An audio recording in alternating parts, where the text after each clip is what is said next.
Welcome everybody to the SARA Radio Telescope Observation Party.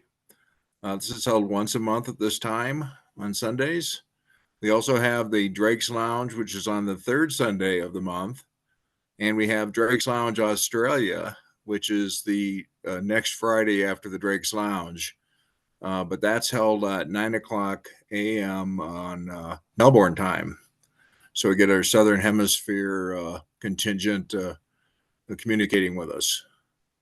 The goal on our tops are to concentrate a little more on observations and how to observe, etc. We also have a lot of technical stuff coming in on this. Feel free to ask questions. We use the chat a lot, and so make sure you're monitoring the chat. And at the end of the session, we'll have the chat available. You want to copy the chat, and we will also put this on YouTube, so you'll be able to review it later. If you missed anything, missed any notes, you can see it on YouTube. I'll put a lot of the links in the chat on YouTube also. Ted Cline from Little Thompson Observatory, and also one of our board members, is the co-host. He steps in quite often, thank goodness, and we'll go from there. A couple notes here. The SARA Western Conference will be held in Dallas on 8 to 9 April. In conjunction with the solar eclipse, which will be come directly over Dallas. We've also got, for those people that are going to contribute to the ARRL engineering book, I would like you to give send me your articles. You can recommend an article you did in the past, etc. But we're looking for, the meteor, solar, all the different types of observations we do at the amateur radio. We're looking for the concentration on the receiver side, which would include all the software and the computer systems that run the receivers on that. To process the data. So I'm trying to compile at least the articles, recommended articles this week. And then I'll combine that into a primary article, send it back out to the authors. And then we're going to send that draft to the ARR, the engineering book editor, who is very excited about us doing this. Just a reminder that we did get published in the ARRL antenna book this year for the 50th antenna book. So we're very happy about that. And SARA became sort of world renowned because of that now. So let's see. Okay. And Alex does have a pretty good presentation to present, but let me get to some of the people that are time zone constrained a little bit. So let's go to Wolfgang at Astropeiler. And by the way, for the people who are talking, there are significantly a lot of new people online today. So tell us who you are when you talk. Give us sort of an overview of what you do and your facilities, so that the new people have a chance to understand who you are. Okay, go ahead, Wolfgang. Okay, I will just follow advice, say a few words about myself and the organization. My name is Wolfgang, and I'm heading an organization called Astropeiler Stockert, which is essentially named after the telescope you're seeing in my background. It's my background picture. It's a 25-meter dish, and it's run by a amateur organization. Besides the 25-meter dish, we have a few more radio telescopes, a 10-meter dish for KU band, two smaller L-band dishes, 3 and a 2.3 meter, and a Ku-band interferometer. So quite a number of instruments, but of course our main instrument is our 25-meter dish. Concentration of the work that we are doing is basically on fast radio bursts and magnetars, and still some pulsar work and OH masers. And yeah, what's new? Well, I've been on vacation, so I didn't do much work on radio astronomy for the last 2 weeks or so. Nevertheless, the most recent thing is that maybe I start with one other thing, which I'm not sure whether I have already mentioned that. In the beginning of January, we had a publication out with our partners about fast radio burst observations. There was also a press release about it, which you can see on our website. We have started a new observation campaign on fast radio bursts just recently, the last couple of days, because there was a astronomer's telegram issued by the CHIME telescope people from Canada that they had observed a new repeating fast radio burst. They had a couple of bursts, 2 or 3, I think. And we've started observation on that source jointly with our partners from Westerbork and the other telescopes. As of today, we have not observed a pulse from that source, but we keep trying and just hope for the best. And I guess that's all I have for today in terms of news. So if there are any questions, please go ahead.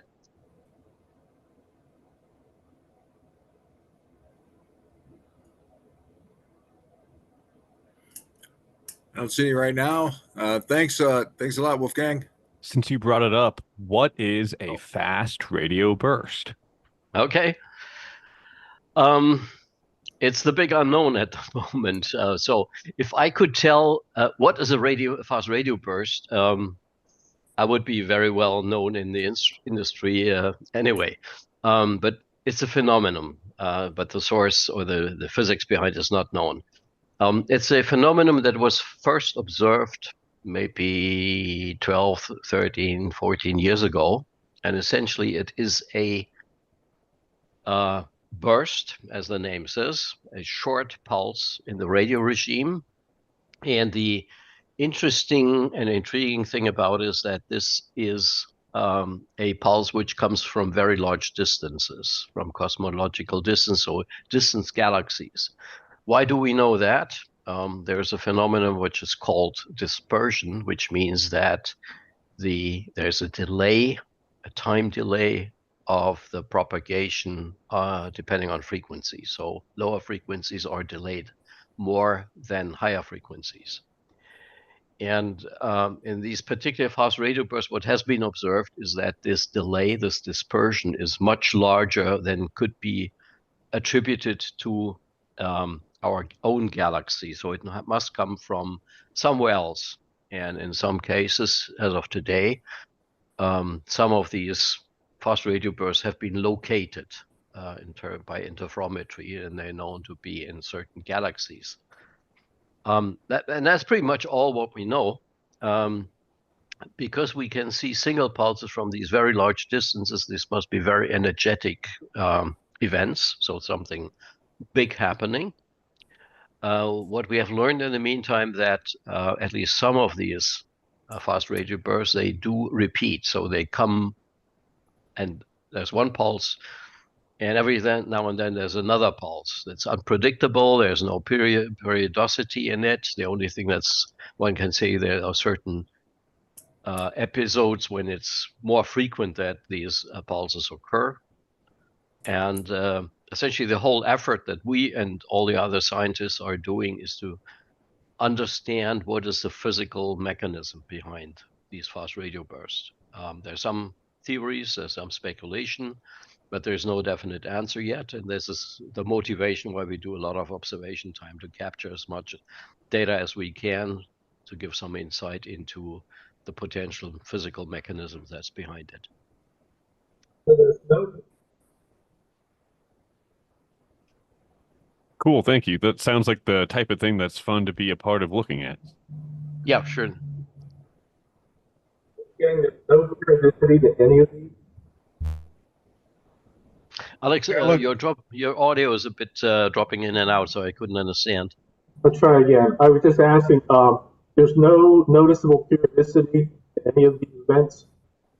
Let me repeat that as I understood your question. You were asking about periodicity. Yeah. All the analysis that people have done so far have not revealed any periodicity. So one of the theories, which is a favorite theory, is that these are magnetars. And the thing that speaks against that theory, because you don't see any periodicity, whereas magnetars are rotating objects, and so they have a periodicity. I think the most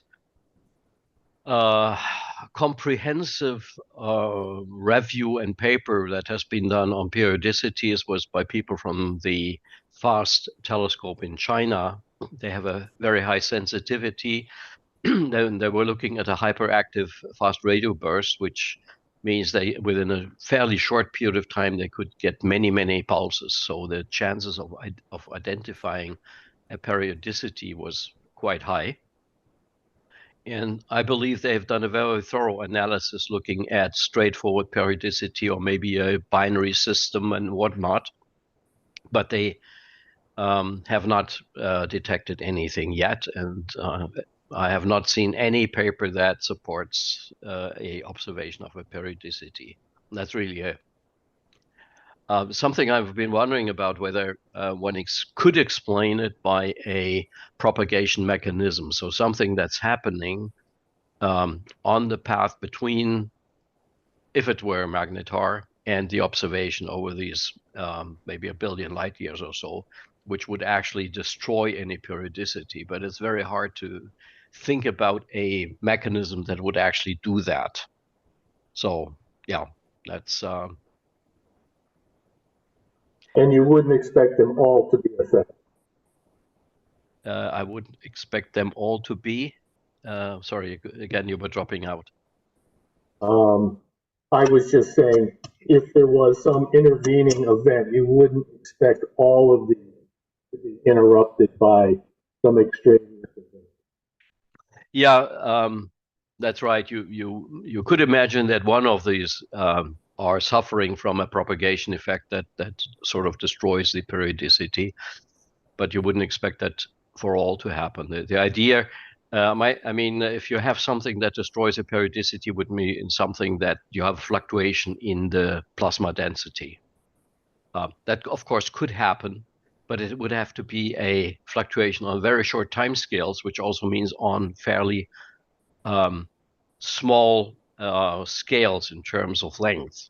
And this is very difficult. In my view, that's very difficult to assume that there's something in between which is fluctuating, which has a very high density of plasma and is fluctuating very quickly. So anyway, I believe I should leave that to theoreticians rather than me speculating about it, and they could come up possibly with models.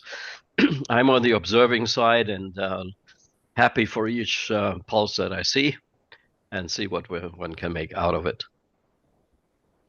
If I'm not mistaken, I believe some of the theories today are saying they could be unique events, maybe related to neutron stars or magnetars, where the surface of the star itself is so packed, and as it continues to collapse more, it causes basically kind of like a star quake, is kind of the popular term.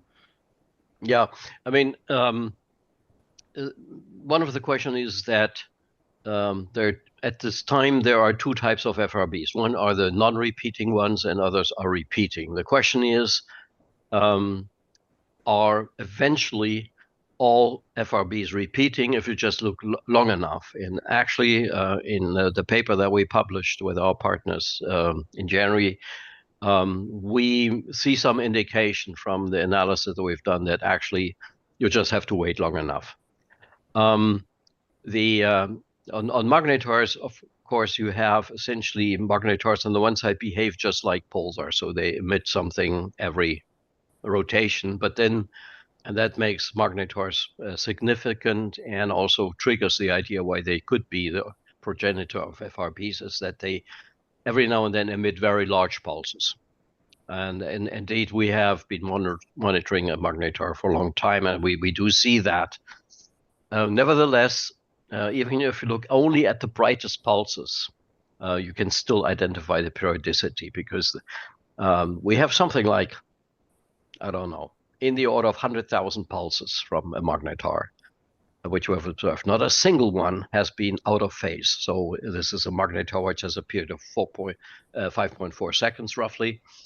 And all of the pulses we've seen are always hitting this 5.4 periodicity. Comparing that to our FRB observation, there was one point in time where we were very excited because we had 2 pulses within 12 point something seconds. So this is, something very interesting.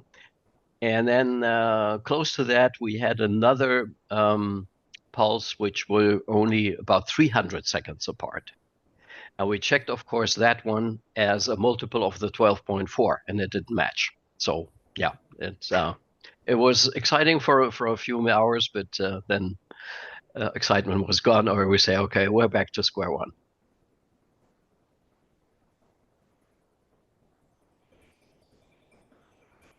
All right. Any other questions for Wolfgang?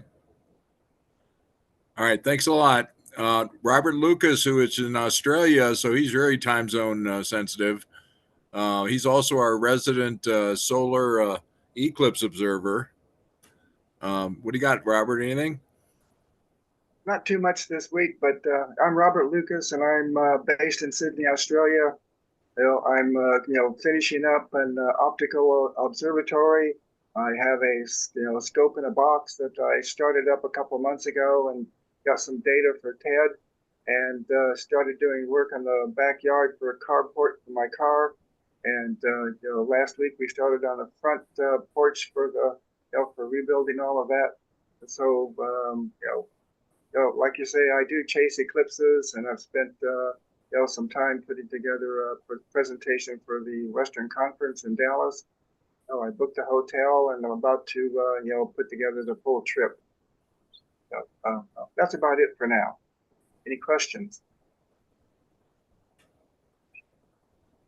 All right.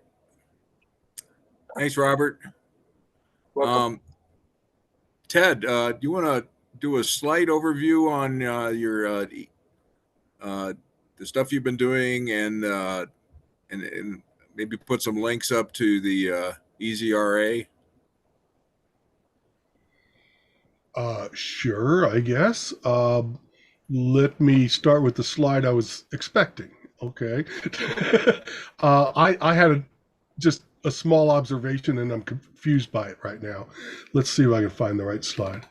So a couple of minutes ago, I got this slide. This was a screenshot of my collector, and you can see on the green trace, it's going up and down and up and down and up and down with alternate samples. That makes sense. I'm measuring the sky, which turns out to be the bottom line, and then a resistor out at the LNA. Okay, that works. But what happened down here in the red stuff? I thought it was the sun going by, but here we are at noon, just half an hour ago when I took this picture, and the sun would be 24 hours ago, but it's not 24 hours ago where this big bump was. So the resistor was fine across the top. It was taking the same reading, kind of changing a little bit with temperature. But wow, I got some kind of powerful reading from the sky at 1423 actually megahertz. How interesting. So I'm trying to puzzle what this thing is. I don't think so. Where's the sun? So anyway, that's my little puzzle. Could it have been the weather? Was it snow? Was it water getting in my little plastic bags? This is an earlier picture of 2 antennas sitting out there looking at the sun. But currently I only have one looking at 1423 at the sun. So I don't know. I'm kind of puzzled. I'm supposed to be the guy that provides the software here. I hope it's helpful to folks. I'm not pushing it real hard, but it's what I'm using, and I share it with others. There's the web page.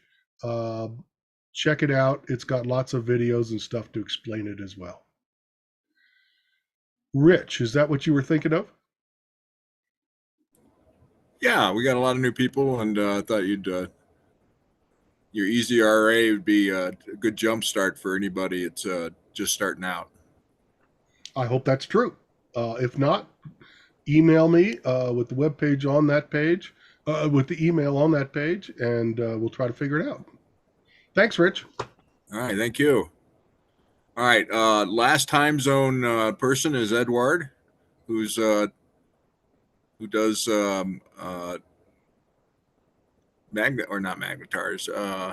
masers.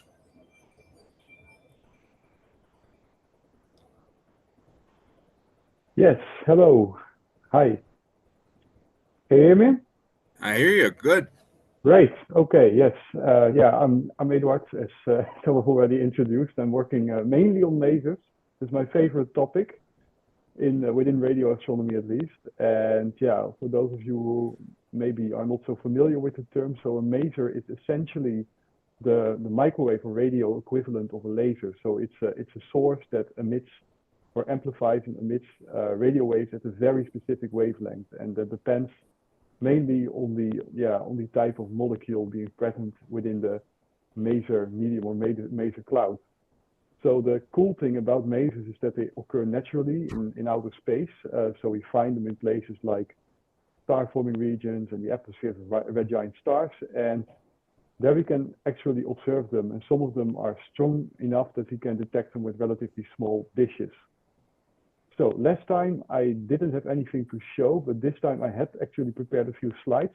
Can I share my screen? Yeah, go ahead. And get a little closer to the mic, or you're a little light on sound. Okay, yeah. I'll just try to speak a bit more loudly, if that helps.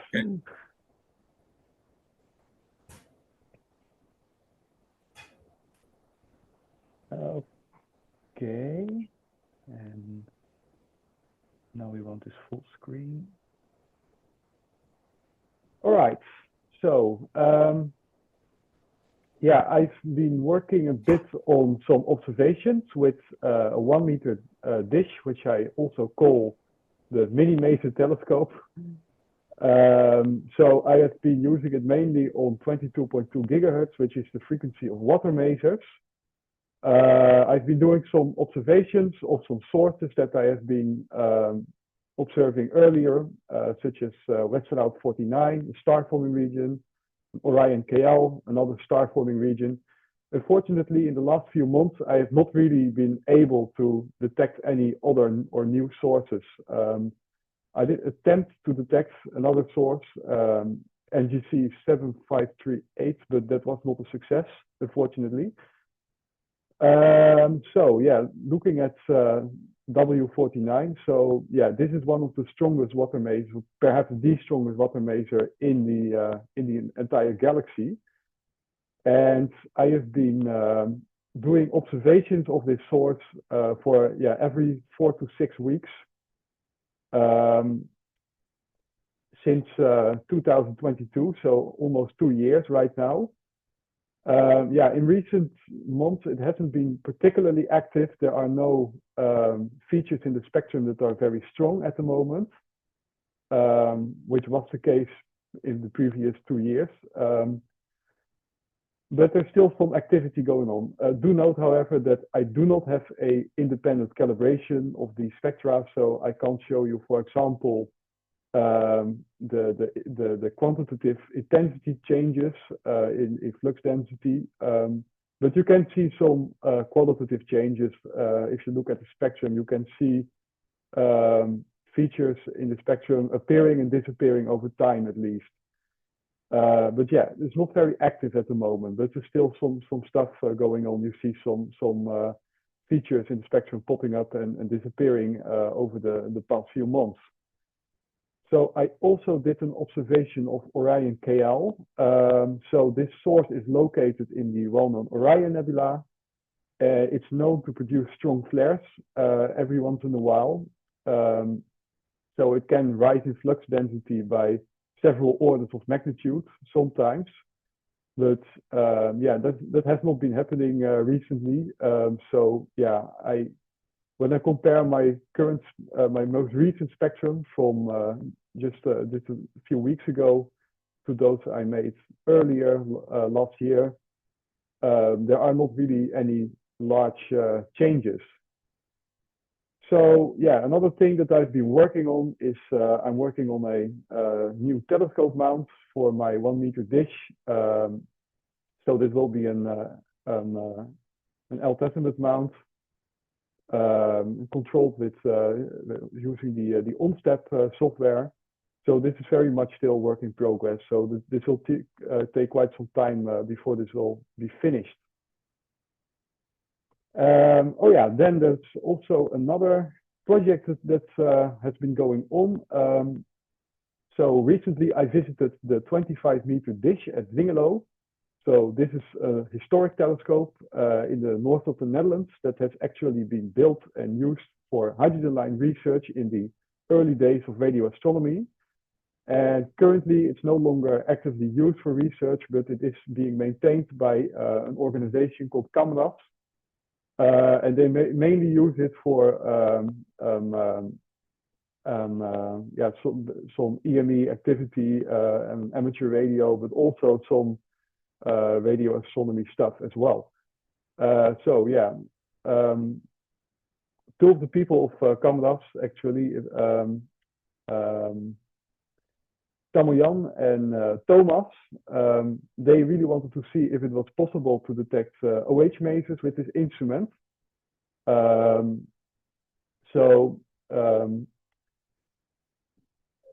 Basically, they wanted to try this experiment, and they invited me to take part in it. So as you may know, maybe so OH masers occur at around 1.6 gigahertz. That's why they emit. But the feed of this instrument is actually built for 1.2 to 1.4 gigahertz. So it's a bit outside of the intended range of the frequency range of the instrument.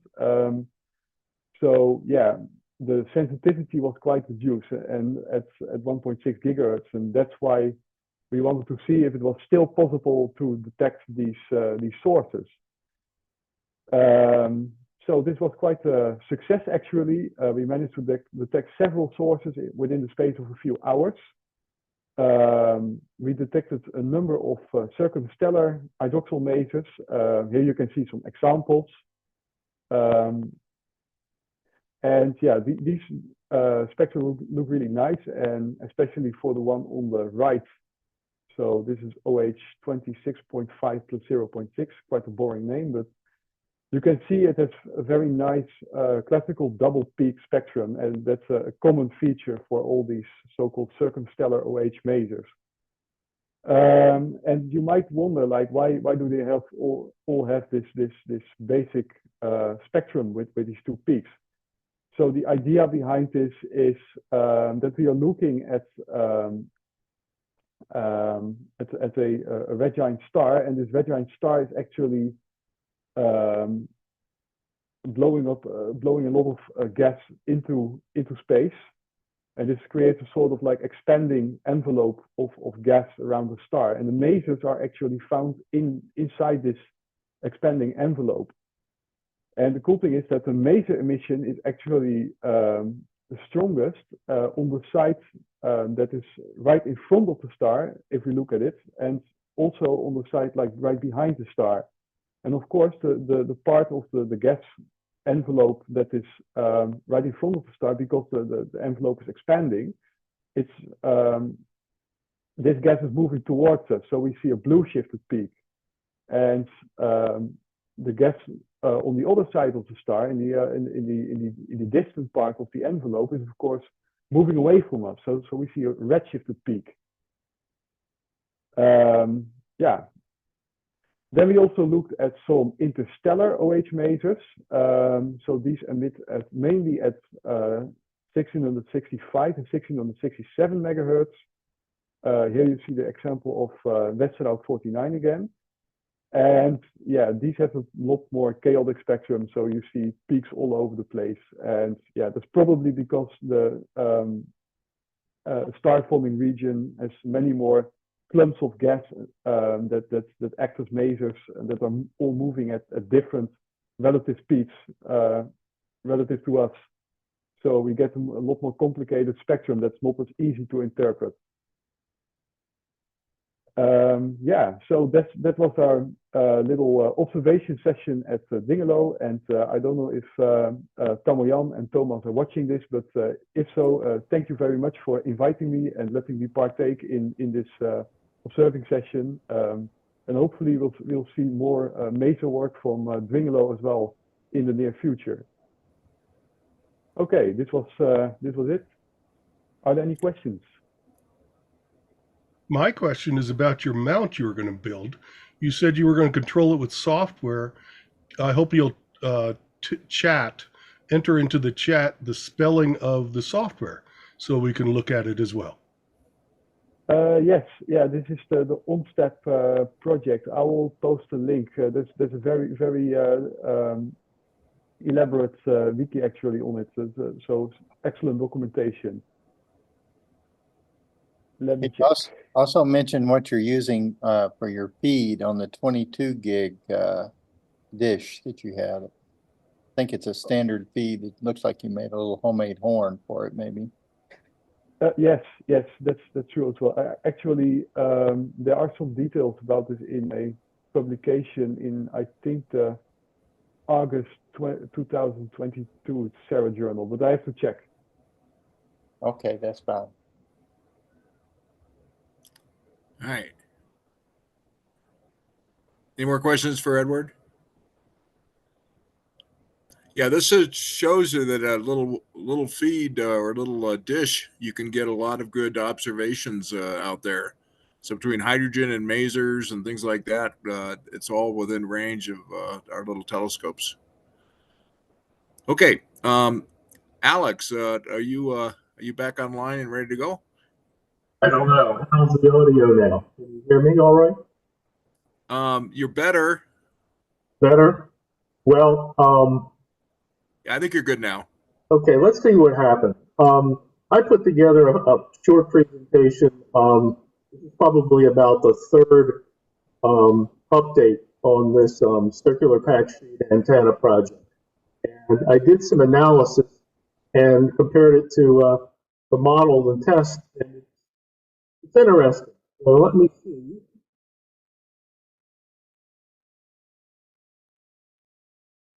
What I can do here. Can you see this? Is this working? Looks good. Okay. You sound pretty good. Yeah. Let me know if the audio kicks out, because I've had some phone problems. Okay, so the idea is this is to do a performance evaluation of these small antennas.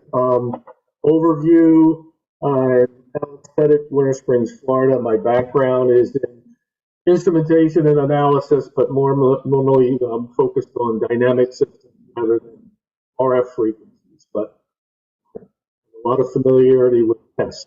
And I've been involved in radio astronomy for the past 3 years, primarily focusing on trying to develop small backyard in the 1 meter range. Anyhow, I started getting involved in this comments from Ted a few months ago, and I've been spending the past couple months developing one a little bit larger scale. The focus that I've been pursuing is based on Dr. Vidmar's work over in Slovenia, and this link has been posted before. I'll post it again if you want. But he built 3 different wavelength antennas and had developed an excellent model. I'm surprised the model really does match the performance. I started with the 1 meter 25 director, 1.5 meter 25 director This Yagi works well. It's mechanically it's a bit difficult to construct because it's 5 feet long and the boom tends to sag unless you do some pretty good mechanical modifications to it. The short one I've been working on because it fits a 3-foot piece of 3/8 threaded rod, which is easy to find in the U.S. and it's rigid, so it's also portable, 3/4 of a meter. And so my focus on this is a few comparisons, but basically focusing on the utility in developing this smaller system. This is the analysis of the two.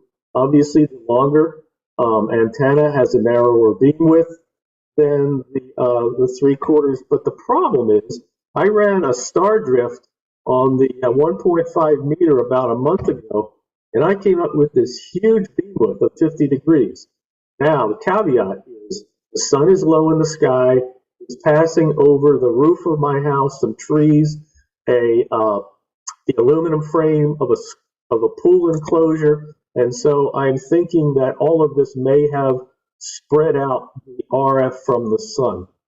So over the past couple weeks, I came up with a procedure to try to do this with a little bit more precision.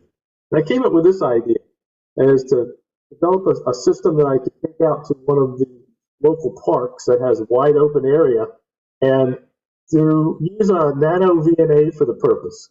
Have about 50 feet of LMR 400 to a wide band Yagi, and then to direct it back to the test antenna.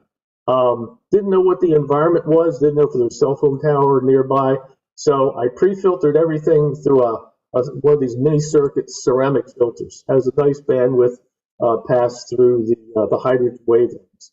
I knew the signal was going to be reduced, though. I put in a 20 dB LNA DC block, so I wasn't driving any DC into the nano VNA, and surprisingly, this worked. This is what it looked like in the field. Had this on this Explore Scientific equatorial mount that can rotate down into an all-as, which was perfect for this application.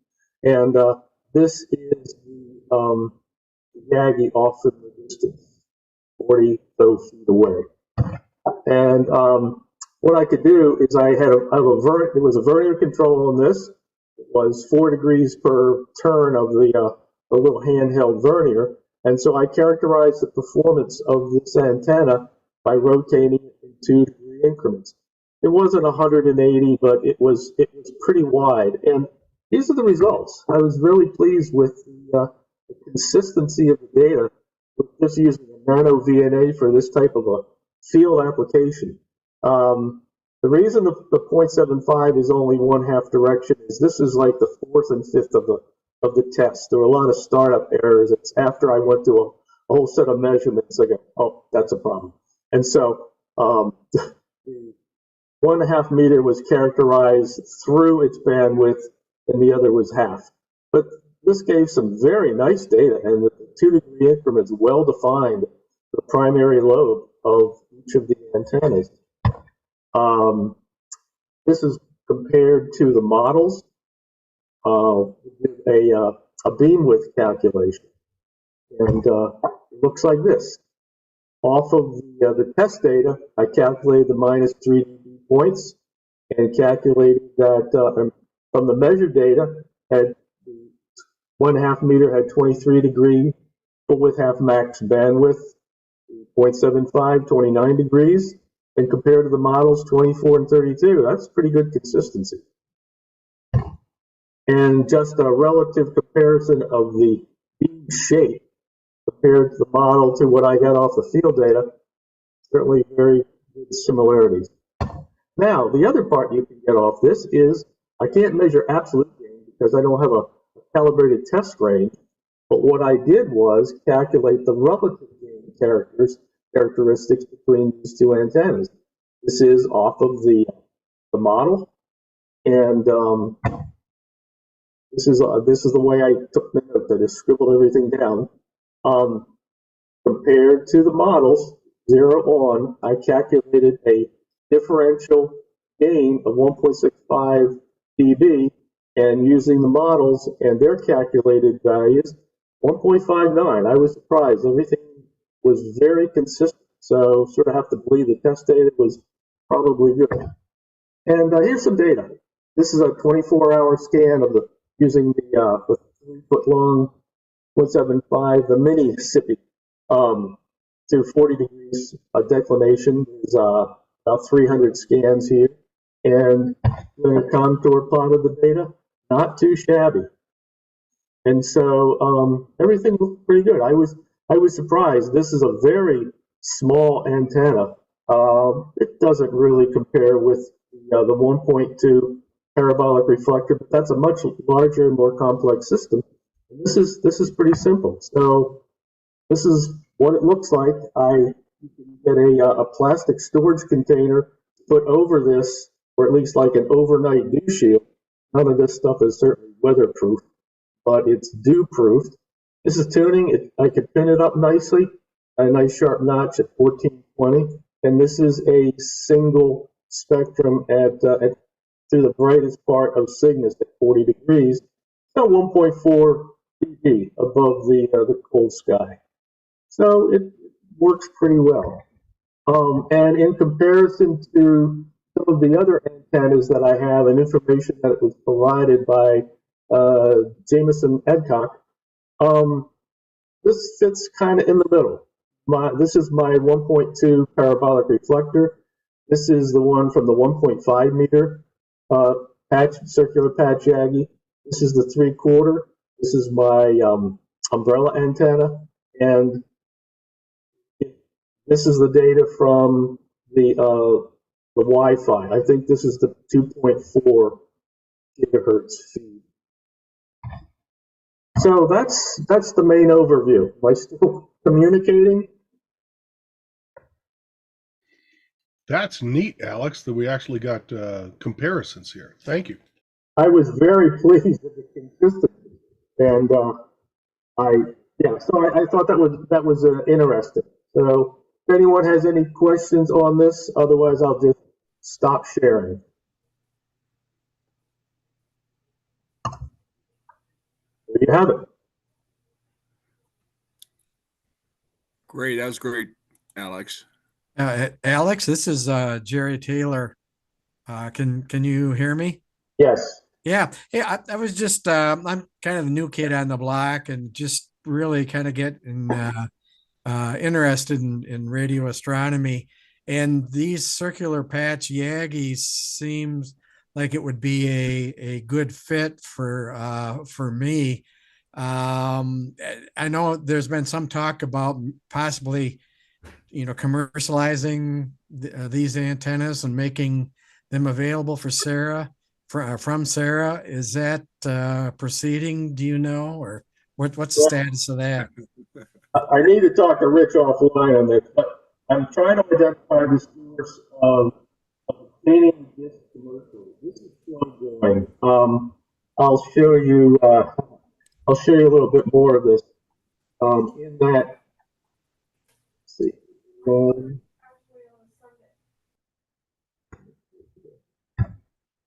So those are the 4 components. I have a small machine shop, so I've been cutting these and trying to identify the practicality of me making all these, and it's not. It's slow going. But I think I've identified the source of someone that can provide these in quantity. The big thing are the directives. They're tough to make. So that's what I'm hoping for, is hoping to be able to offer small sets of these where you buy, where SARA provides these, and all you need to do is go out and buy a $6 3-foot long piece of stainless threaded rod and put it together. Because off of Amazon, the rod is $6. You couldn't afford to ship it for $6. So hopefully that's true. I would like to get, I'm soliciting input from a few people on data from the scope in a box configurations to verify what their performance is. but it certainly looks like at this point it does exceed the standard 2.4 gig, 1 meter wide Wi-Fi dish. And if it does, I'm hoping for a price point on the parts of around $50. That's me donating the machine, but it looks like it could be sufficiently inexpensive that it would be advantageous to at least begin with something like this, rather than the scope in a box. But that's all.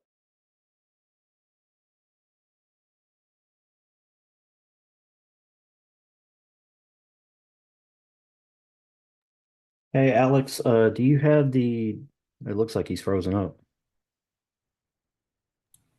Yeah. Can you guys hear me? Yeah, it looks Yeah. like Alex froze. Do we know if he's posted his dimensions anywhere for his for the circular patch? Yeah, I think That's that what it says. a couple of the Drake's lounges and RTOPs have that somewhere. Ted, do you remember which ones those were? Alex has been very thorough. I think he's given us the dimensions already as a diagram. Yeah, I'll dig them We up. could look through the listserv. So I think there's hope. Otherwise, I'm sure he'll provide if he gets internet again. Yeah, his neighborhood's getting fixed up. Yeah, I'll reach out and get some quotes from some local guys with laser cutting technology. I don't mean particularly speak while Alex is away, but my simple antenna is just handmade, and I just spin the discs on a screw in a 2x4 with another screw that scratches, and I get a circle. And I take scissors and I cut out the aluminum. So I can share that process as well. I've got it written up at one point. Maybe I should post it on my easy stuff on Ezra. Thanks. Yeah, I think Nathan, I think we're sort of leaning toward having someone mass produce discs, and then we put together a kit that people can easily, especially the main, the bottom two discs where you have to poke some holes and put the thing in. So yeah, I think we're close. I think this analysis from Alex is probably proof that it works, and that's what he was after. And now the question is, can we? And he's coming back online. I just let him in again. Yeah, Alex, I've back. got some manufacturing contacts, so I'll see what's out there if we want to try and mass produce something. Yeah, I think we're leaning that way, and maybe we can produce it. I'm just saying the kit would be basically give them the discs and maybe the other pieces, and then they go put it together. Yeah. I don't know how much of that you got. I got completely disconnected. Did you get any of that? Yeah, you're back online. Still a little scratchy on the voice part. Nathan is offered to reach out to some laser cutting people. He just needs the dimensions. If you guys can hook up. Okay. Yeah, and I'll look and see what we can do about material sourcing too. That's going to be your biggest cost, is just buying material for it. I have a quote. I'm going to send this guy and buy a couple dozen from him to see if the price is valid. But he's offered to cut the small discs. These are unpunched. These are just discs, not drilled. But the small directors are 68 millimeters. He's offered to cut those for me for $1 a piece, and then the other parts about $2 a piece. So about $25 per antenna. That seems pretty cheap. I'll see it when I believe it. But I'll send you the info and see what happens. And just to let you guys know, sort of the administration that SARA does. Right now, we've got the Radio Jove, the Super Sid, the itty bitty telescope, and the scope in the box. All right, those are the telescopes we currently got that we can sell through the store. The way the way they work is the scope in the box fundamentally is our store manager, once he gets the request, basically orders everything on Amazon and sends it directly to the person. All right, because there's no equipment that we have to go produce. Now the Super Sid, Jonathan Pettingale, actually constructs the receiver on the Super Sid. So he actually orders parts, builds the kit out, and then ships it. Same with the Radio Jove. That is a more formal through NASA with Dr. Chuck Higgins that puts those together. And then with the itty bitty telescope, Tom puts those together also.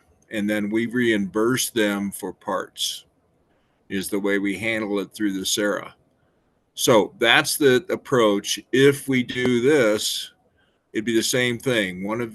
Somebody would have to take charge of producing the kits and shipping them once we get an order through the SARA store, and then we reimburse the person. So it's not, there's no person at SARA that would do this. It'd be some individual that has taken on the role of the producer and the shipper, and we basically give them the order and we reimburse them for the kit and once they ship it to the person. So that's the way it works. If anybody wants to take that role on, I don't know if, I mean, it's one of those long-term roles that you got to love to do it and love to produce kits because you're going to get this mass order up front, and then it's going to be trickle on for the next 100 years. So that's the kind of stuff that works. Okay. Any other questions for Alex? Let's see who's next online here. Okay. I just say nice job, and especially on getting the data in the park. Good job, Alex. Yeah. I was shocked when I came back and plotted that out. You got these beautiful curves that matched the analysis. I go, where did this come from? Especially since with just using $100 ZNA. I mean, everything worked. That's unusual. Everything worked. There were a few missteps that the mountain knobs weren't locked properly, but overall, the data was very nice.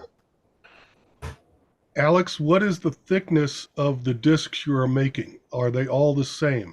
Yeah. My dimension is 0.025 inch. So I'm using pretty thin aluminum. It's flexible. Yeah, see, that's too thin to machine. I'm using 16th inch, 0.63.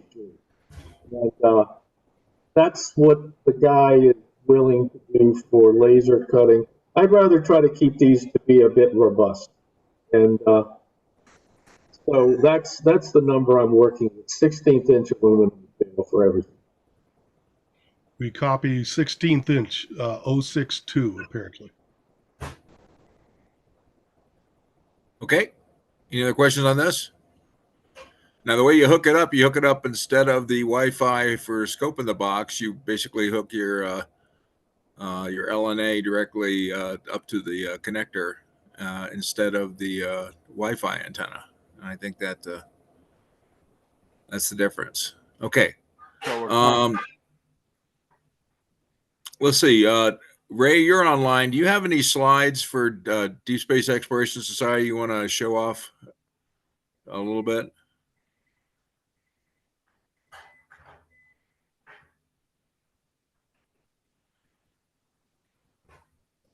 Oh, maybe not. Okay. Okay, I'm just going to go down the list now.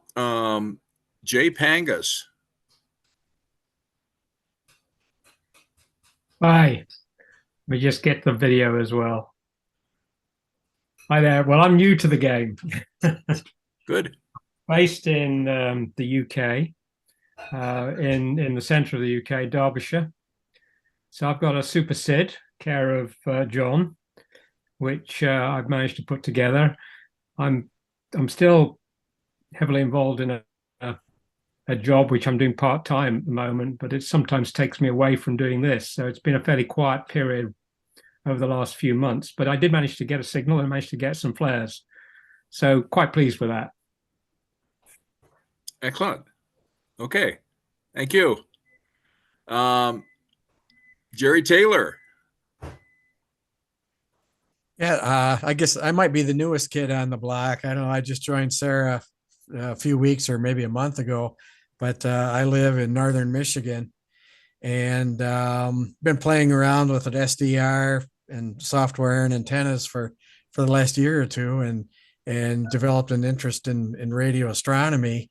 And what prompted me to join SARA was the incredible amount of assistance that I got. I started out before I even joined SARA. I logged into the Google group and started firing questions, and Alex and I think Ted and maybe Nathan responded to some of the questions that I had, and I was just shocked that there was that many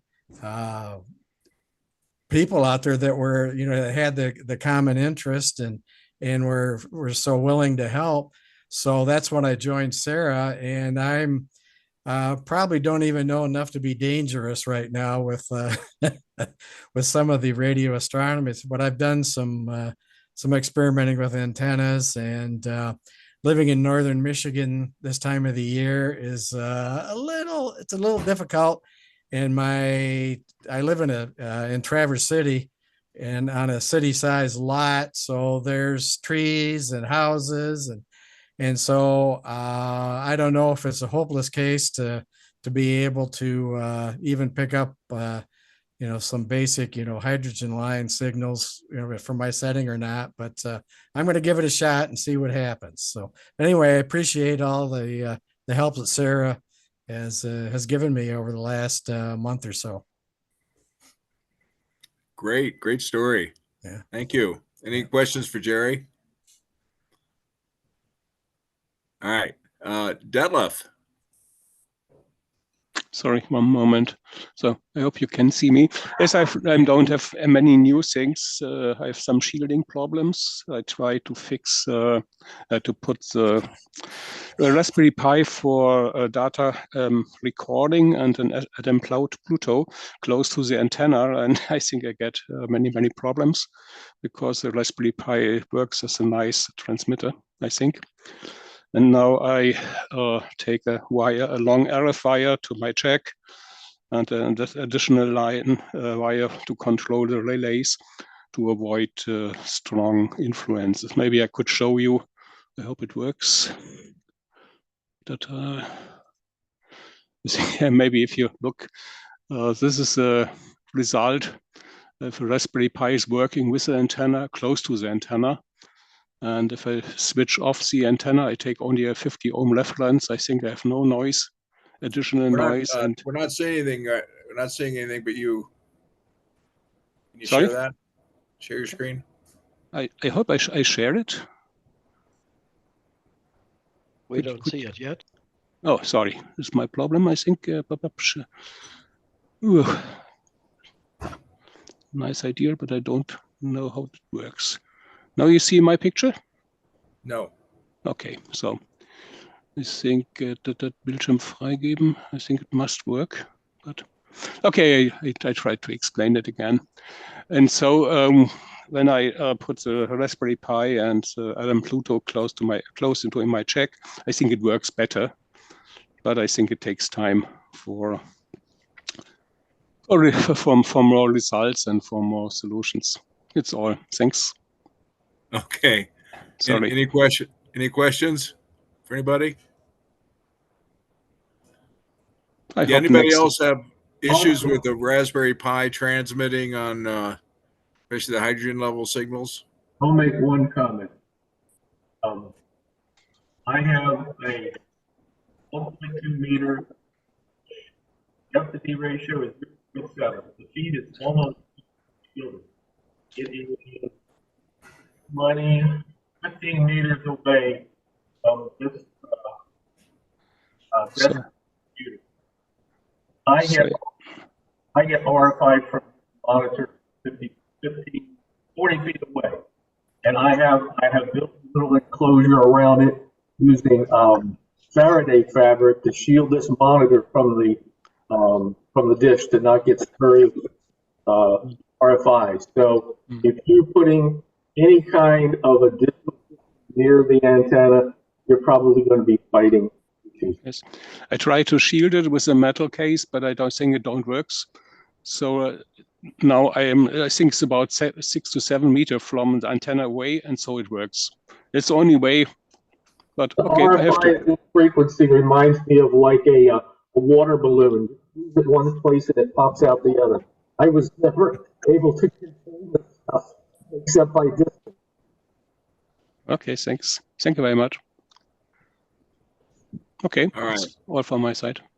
Thank you. Don Latham.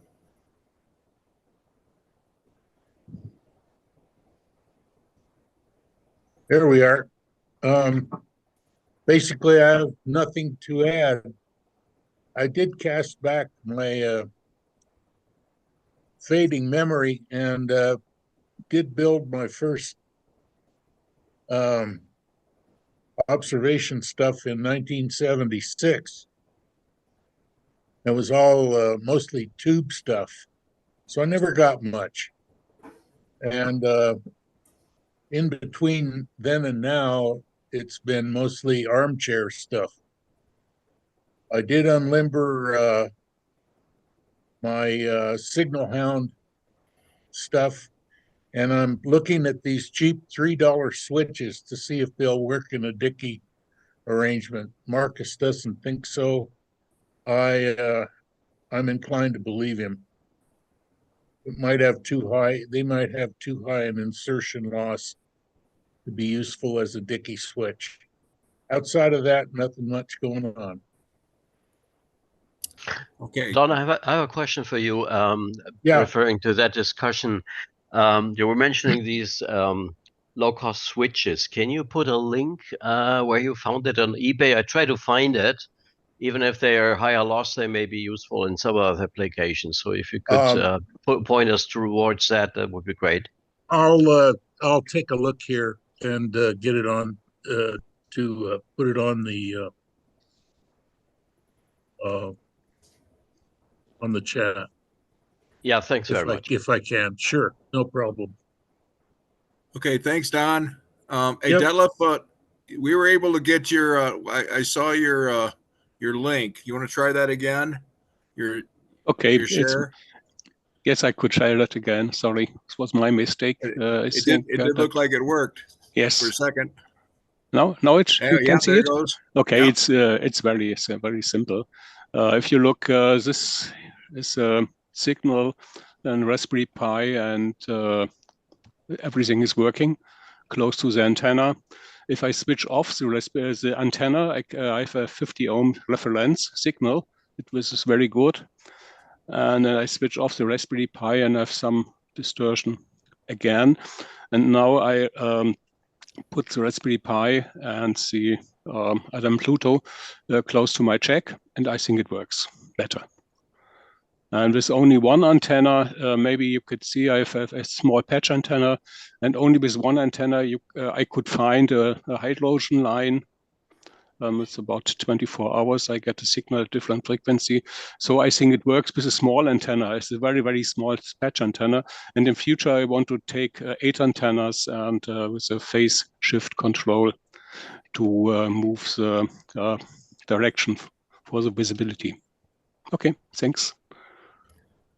John Richards, go ahead and ask your questions to Detlef. Hello. Yeah, so on your Raspberry Pi, did you have Bluetooth and Wi-Fi disabled? Yes, I take Yes? I take LAN only, but I think it's too strong. This was the Yeah. first idea. I switch off Bluetooth and Wi-Fi, but it don't help. I think the Raspberry Pi is a very good transmitter. What kind of Raspberry Pi was it? oh, I don't know, Raspberry Pi 4, I think. Okay. Yes. But Okay. I think now it works. I think you look like a signal like this. This is a few lines, but I think it comes from the Adam Pluto, and so you can filter it out with software. And now I think it works better. And in future, I hope I could combine 8 antennas with a phase shift control program to move the direction for the visibility. Thanks. Okay, thanks. Great. Any questions? All right. Bob Alexa.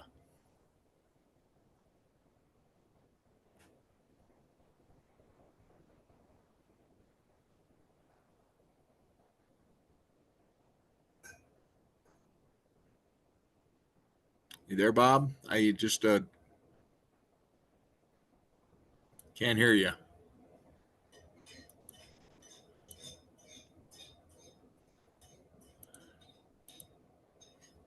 Try talking, Bob. I can't hear you yet. No, you're off mute, but you're not coming through sound-wise. I can see you. Probably going to have to check your microphone. Make sure you've selected the right microphone in Zoom in your audio settings. I always had the problem. I had to plug it in. I keep forgetting. Yeah. I'm sorry, Bob. Just still can't hear you. Sorry. Thanks. We'll get you. Nathan. There we go. I just muted and moved away. So, yeah, not really famous for anything other than wanting to be a wannabe astronomer. One of these days, if I keep working, maybe I'll reach that goal. Have been quite busy with work and the rain's been pretty bad, so I've just been working mostly on software stuff. So I do have a little presentation to show on that one, if I can get it to share. There we go. That should be sharing now, I think. Yep. So first, I started out with the pyramidal horn antenna, the waveguide antenna, kind of like WV rail, the rail antenna and everything, and did my first survey with it and had success in that I was able to actually perform a survey and measure hydrogen, but the results were sloppy. It was my first time, so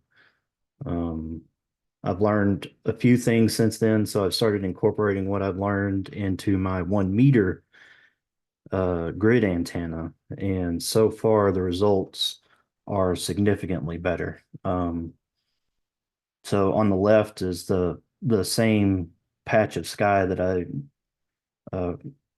measured on the right as well, and you can tell that the color bands, the striations, they move different directions. I was basically having the sun pass by over my telescope every day, and I didn't even put 2 and 2 together that would even a problem. So once I figured that out and built a better antenna with better capabilities on it, this is what I'm able to actually capture right now, and I'm pretty happy with this one, considering it is so small. And the beam width, I think I measured at about half power beam width, about 21 degrees, something like that. So it's still seeing a big chunk of sky, but it's coming along a lot better.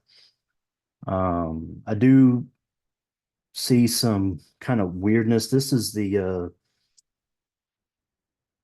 one on the left is the actual the reference samples that I'm using, the no electric H1 bare bones LNA, and that has the 50 ohm switch built into it to take reference measurements with. And so that's the graph on the left is showing those reference measurements, and the graph on the right is actually just the antenna spectrum average for that entire both of these for the same 24-hour period.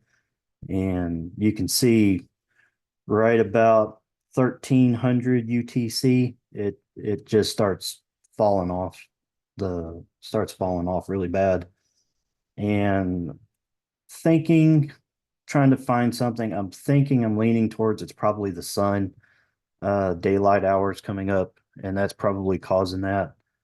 I was thinking maybe VLSR could be attributing to it, but now that I think about it closer, I think it's just the sun being up. So one of these days I'm going to work on trying to stabilize these measurements a little bit better, so I can get some even better data out of one of these smaller telescopes.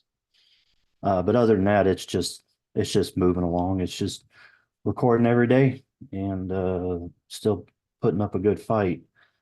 Outside of that, I've been working on plotting data, working with the 20-meter Green Bank Observatory telescope, and learning quite a few things when it comes to different plotting libraries and how to get accurate or more accurate and more usable plots, especially in Python, because that's really the only programming language I'm any good at.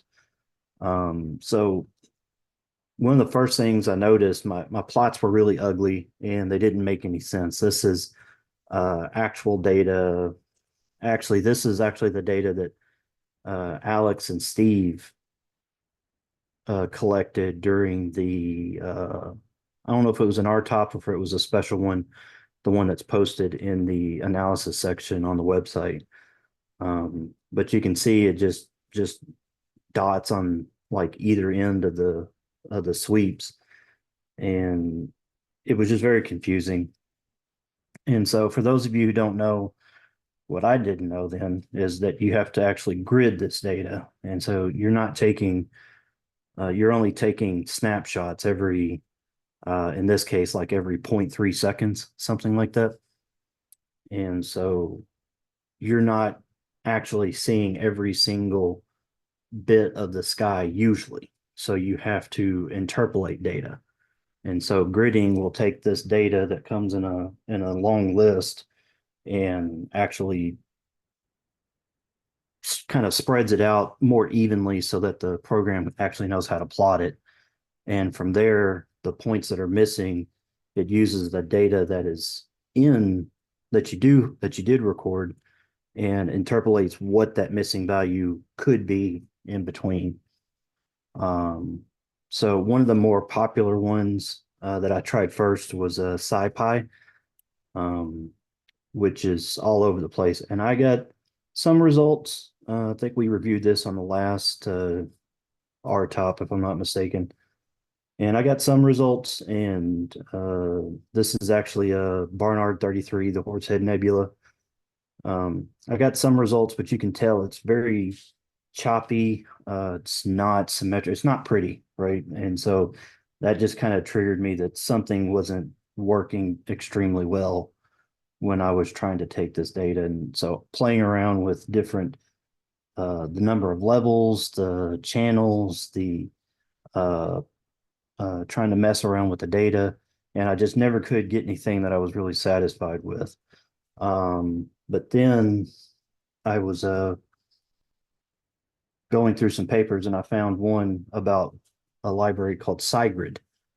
And this is especially for gridding this data out so that you can plot it.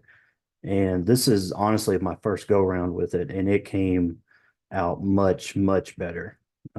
This is the exact same data that was plotted over here. It came out much better, much smoother. It matches actually what the professional algorithms, it matched a whole lot closer to what the professionals are actually outputting. I think this was Dan Reichert's team that took this image here, or made the algorithm that they use on Skynet. So it does look a lot better. It's still got some cleanup, some work that needs to be done, but that's kind of just one of my little side projects right now. And that's it. Very nice. Any questions? Yeah, our stuff Green Bank is like a raster scan. Yeah, these are raster scans, and so they just these are all raster scans, and so it's just taking that RA You get the RA across the bottom, deck on the vertical, and then powers in between. Plotting the powers into the colors. So now, is it possible to, or is it would be useful to use this on the hydrogen data that we've been collecting? that's kind of one of the next things we're messing around with after the last RTOP. I know Ted took some of the algorithms and incorporated them into newer versions of Ezra and has been testing those out. And I was able to simulate his findings, and that data was still using the SciPy module, so it kind of looks very triangular, not very smooth and pretty like this. So maybe I was going to take a look at his code and see about integrating the SideGrid gridding pattern into it, and then having Matplot just plot out the data and see what that looks like. All right. I think this looks really promising. The difference between this page and the next one is dramatic, with and without the SideGrid. And so, yeah, that deserves exploration. So I'm working on it. The problem, of course, we're used to drift scans in Ezra, and so now I got to get used to actually getting a bunch of data in right ascension declination, or maybe even in galactic coordinates. And I think that's ready, so that's good. Wouldn't it be cool if we had software that would also do raster scans? So that's what I'm working on. We're getting such small antennas, we could put them on little telescope mounts and drive them around. I'm trying to think how to get the information out of the mount into Ezra, though. And even if the mount wrote that data with a time and what its location was every time it moved, then Ezra could read that in later and combine them. So these are things I'm thinking of. Yeah, I think Ted and I have been kind of working in parallel on some of these items. He's just a much better programmer than I am, so he gets them done quicker. I'm not convinced of that. I think I just have more time. Okay. All right. Anything else? Anybody? Great job. Great job. Okay. Bob, how's your home observatory or your ranch observatory going? Oh, it's going slow. Lots of projects to do. I'm sort of busy doing other things, so to help other people, including working on the conference, and I'm pretty excited about that. I did get to go visit with some people at the university, talking about our being there. But it's a really good deal. You guys that haven't signed up yet, that want to come and be here in person, or if you can, because the hotel is substantially cheaper than most of the other hotels in the area because of the inflation. It's amazing how much the inflation is related to the eclipse. It also affects plane tickets, unfortunately, but I think if you search, you could probably find a good deal. But I think we're going to have a lot of fun here locally, so we got a few seats left to fill if you wanted to do that. But other than that, nothing else to report today, Rich. Okay, thanks. Anybody have any questions for the Western Conference? Yeah, where's the info for that at? Like on the hotel and where it's at and all that fun stuff? I can't answer that myself. I think it's on the SARA website. It is? It's on the SARA website. Yeah, just go to that link. And it's also in the journal, the last journal. We'll There's post it in the chat here in a moment. Yeah. Okay, great. Beautiful. Okay. Who am I missing here? David Adams. Hello. I'm also a newbie. Just joined a couple weeks ago. Are you looking for an introduction or something like that? Or sure. What do you have a telescope? Do you got any? Been a visual astronomer since I was 14. I'm pretty old now. So I run a 12-inch LX200 and a home built F5 10.5-inch Newtonian. And I've been working in RF and radio all my life. So I actually got introduced. Thank you for your YouTube videos. I've spent hours, they're treasures. Spent hours reviewing those. And so I'm building a little 1 meter hydrogen line. Actually, last night I got my was an AS 5600 magnetic encoders working on my Uno for the positioner, the ASL positioner. So working on that, and I know everybody's done hydrogen line 1,000 times, but I want to do it myself. Go through all the steps with my own hands. So anyway, I'm out in the forests of Maine too, if anybody's out this way. So anyway, thanks for having SARA. I'm glad to be a member. Great. Yeah, and everybody was going to want to do everything, right? Masers. I'm into pulsars and masers because I've already done the hydrogen, but you got to build your hydrogen thing just to prove you can do it. You got to do supersids. You got to do meteors. Yeah, that's what this group's for. Okay. Thanks, Jameson.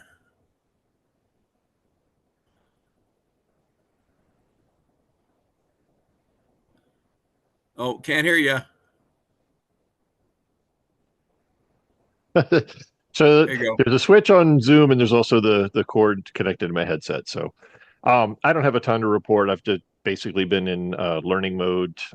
Alex has sent me all sorts of useful information. I sent him some of my drift scan data, which he plotted. I was like, oh, okay, I need to up my game here. So I'm looking at ways of improving my setup and continuing with the hydrogen line thing. Lots of people have done the hydrogen line, but it's fun. I mean, astrophotography, there have been people who've done much better shots of like the Orion Nebula and so on, but it's still fun to do for yourself. So that's about it. I'll probably have more to report next time. Great, thanks. Jose. Yeah, hi. I am a hobbyist, ham radio operator for 56 years, and have been interested in satellites and astronomy for almost as long as that time. So I'm kind of acting as a fly on the wall, trying to pick up some tips and some direction here, and that's my story. Great. So recommendation is get on the SARA listserv and put your ideas of what you want to try to do. If you want to do hydrogen, supersid, solar, whatever, and then you get a lot of people helping you, and then the YouTube channel will give you hours and hours of entertainment of listening to all these guys, their exploits on getting their radios working. So thanks for coming on. Thank you. Okay, Joseph Sandy. I was going to see if I can turn this on, if it'll work. We see you. Cool. So I have most of this came from Ted, which has been very handy. Let's just see if I can do a screen share here. Share screen, and we're going to pick this one. So I don't know, can you see it here? My antenna? You can. Yep. Cool. So first off, I'm doing this from just a dirt backyard surrounded by houses. And that's the first thing I wanted to bring up. Here's the other angle, right? So, and I just have this thing right now. It's not perfect. You can see it's kind of slanted. And this is something I've been noticing. At some point, I'll figure out how to better mount this thing. But like Ted and I just strapped it to a tripod. And, it's been working so far. I actually have it pointed to 90 degrees now, and I'll touch on that in a minute. Another thing is I really wanted to move the computer inside, but because I live in a house that is not my own, I couldn't cut a hole in the wall. So hold on, let me get the other picture. So I found this nifty little window adapter for coax that just shuts in the window here. And so it actually works pretty well. It cost me about $30 to bring my laptop inside. So now you can see here's the laptop that is running Ezra, and we can see this here. So it's easier for me to get to. The laptop's not next to the antenna anymore. And overall, it works pretty well, at least from my very limited understanding. I have some scans here that I did. We can see with these humps that the pesky sun was right in the way of my antenna very regularly. That's kind of why I moved it. But we do still have our galactic plane crossings down here and some humps on it. I found out this morning my antenna was about a degree or so off from what I had given Ezra, so it doesn't line up perfectly. But even so, we have the sun over here. So I got to move my camera so I can actually see. But we do actually have a hump on either side where I think that is some hydrogen coming in. This is just one area on the sky. I'm just now starting to do another elevation that I've picked. I pulled this one earlier too from what Nathan was showing, and at least I have some bright patches where I'm expecting them in here. And yeah, I guess the point is that, you know, for all the people who are new like me, because I've only been around for a few weeks now too, even just a simple setup like this and a little, I went the wrong way, a little window adapter, if you can't cut a hole in your wall or you don't have a pre-existing coax from like an old TV line, does yield at least some pretty good results. I had a little something happen here. Not sure what that is, but everything else still looks pretty good. And I'm just going to spend more time learning since I'm still very new to all of this stuff. So, but it is fun. Can you give the link to that window adapter by chance? Yes, I will go dig that up here in a minute. I just got it off Amazon. But we can open up the floor to the next person. While I look, I'll just post it in chat once I can dig up that link. Great, thanks. Any questions?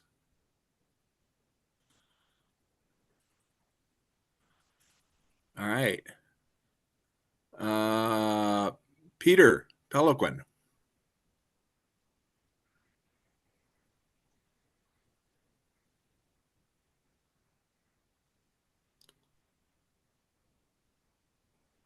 Okay, I don't think he's on yet. Les.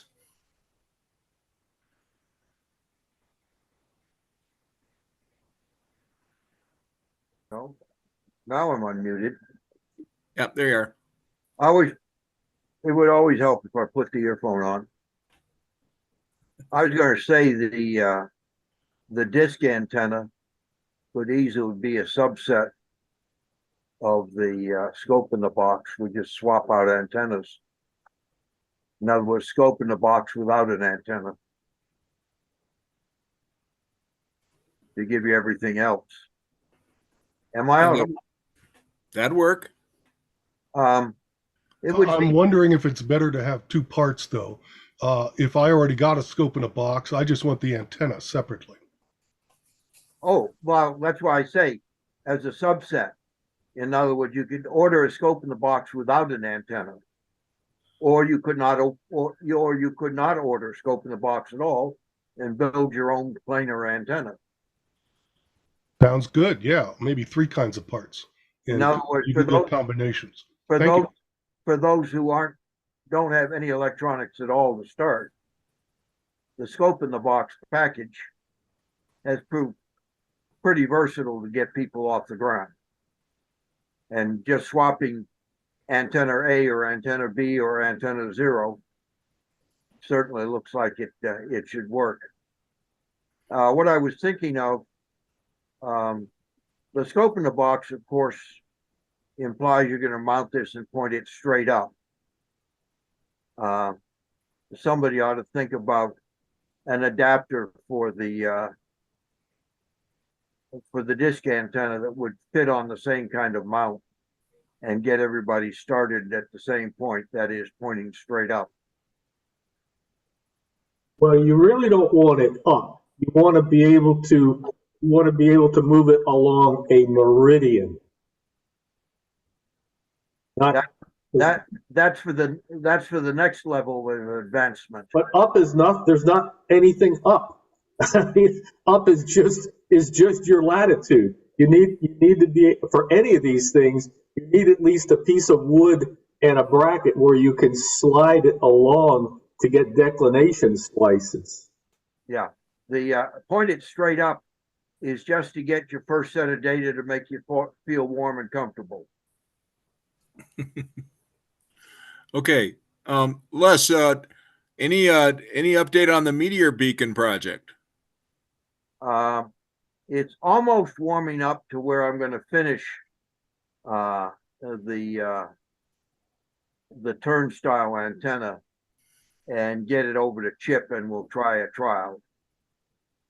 Can you explain how it's what it's supposed to do? And yeah, the original idea was a bunch of cheap antennas with 100-watt CW transmitters, essentially, and lots of receivers, all using the turnstile antenna to see if you can capture reflections off the beacons. The first cut is using our friends down at WLO in New Orleans, or the remnants of WLO, which is another history lesson for hams. That simple an antenna, in other words, a no gain antenna, an omnidirectional antenna, was not going to hear any reflections off of a CW beacon. The suggestion was that we're looking at too long a path, and we ought to try a shorter path, hence from here to Chip, which would be a few hundred miles. So that's the next step. I'm not too confident that's going to work, but we'll try it and see what happens. But a system to meteor detect that requires lots of Yagis and pointing in various directions sort of seems to be outside the scope of where we started this. Okay. Well, the big picture idea for meteors is that SARA might put up some beacons, at least in the U.S., that will allow to sort of replace the analog channels that were being used for meteor detection. But we might just go ahead and put up beacons. And Les is sort of taking that on to produce the, come up with a beacon approach and this would actually give you some range information too, right? In the beginning, the simple CW beacon would not give us any range information. But if we can get that working, we can then think about transitioning to Joe Taylor's software. And then we can start using correlation techniques to get ranging information. But first, we got to get the basic signal detection between an omni transmitter and an omni receiver. That's the laws of physics link budget that we've got to achieve in the first place. Okay, thanks. Anybody got any questions for Les? Who's also our store manager, by the way. Hey, Les. Okay. Hey, Rich, can you hear me? I want to make sure first. Yeah, you're a little weak, but go ahead. Okay, well, when you're recovering from multiple back surgeries, you should be weak. Does that make sense? Your vocal cords should work better.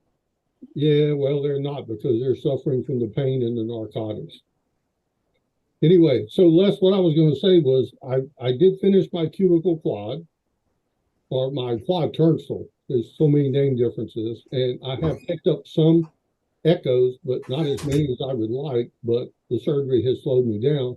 I've also built low-pass filters and preamps for 6 meters to cover that, but then being an old aircraft guy, I reflected on the fact that there are hundreds, if not thousands, of VOR transmitters with built-in AM modulation on them, and I've been searching over the network for those because, like here in the state of Texas, there's 60-something of them. So all you have to do is pick one that's not within line of sight and then start listening for bounces off of it. I have picked up a couple all the way down here in Austin, Texas, off of the television transmitter in Ontario. But then right about the time I did that, there was another AM station transmitter that came up, must have been some sporadic change in E layers or whatever, and it just wiped out everything. So, well, watching TV transmitters is pretty easy, but that's not an uplink site that we can put under our control and try to do fancy games with. But on the other hand, under the regs, we're really stuck with 100 watts in omnidirectional. Well, not omnidirectional, but for the idea of the program with lots of receivers, we need omnidirectional uplinks, which essentially means the turnstile left and right, but omnidirectional. Yeah, and the only reason I mentioned the VORs is because they're all running 140 to 500 watts. They're all over the place, and the government is not about to shut those down anytime in our lifetime. And not with all these pilots running around. No. So I'm gonna play with a little bit of that and see what I can come up with. Now, if we can get them to put a spread spectrum modulation on the VORs. I still got keys. Okay. All right. Hey, well, Doug, now that I've got you on, you got anything else going on?